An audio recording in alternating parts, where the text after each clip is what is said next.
So, John, recent editions of vSAN we've been referring to things known as a durability component. What is it and what's it used for? So durability components are really a cool technology. They were first introduced in 7 Update 1 in cases of planned maintenance activities, and 7 Update 2 in cases of unplanned activities, like a device going APD or a host going missing. What do these do? So let's start with the maintenance activity. So I put a host into maintenance mode, and let's just say I'm using a basic RAID 1 mirror. I've got 2 copies of data. Now, one of them is going to go what's called stale because it's no longer accepting the new writes. That host is going to go do a reboot or some things. And when it comes back, then it would need to resync from the other copy what the data was that was missing. Or if I had a RAID 5, I had one of those 4 components went offline, I would then have to basically rebuild the missing data, from parity that's missing on that. Alternatively, I could have done a full evacuation and shut that off, but that takes a long time. So what does the durability do? It kind of closes this gap.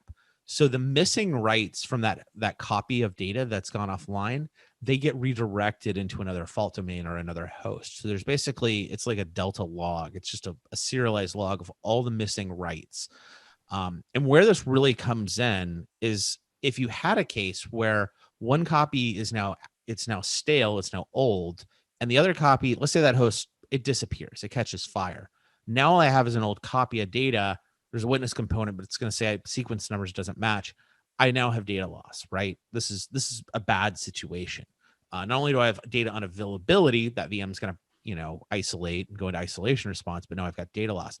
What that delta component does is with the stale absent copy and the durability component, that's going to basically let me rebuild a full copy of that component and regain availability once that host comes out of that maintenance activity, or maybe the host failed, the motherboard died, and you replaced it, you brought it back. This doesn't necessarily solve all the availability challenges that maybe just using a better RAID level like RAID 6 would solve, but it does protect me from data loss events in a much greater sense. This gives me very much an extra kind of saving throw here. And what this does is this reduces significantly the risk to data integrity in cases where I'm doing rolling maintenance activities. People who are really paranoid and were only using a RAID 1 or RAID 5 often would do full evacuation.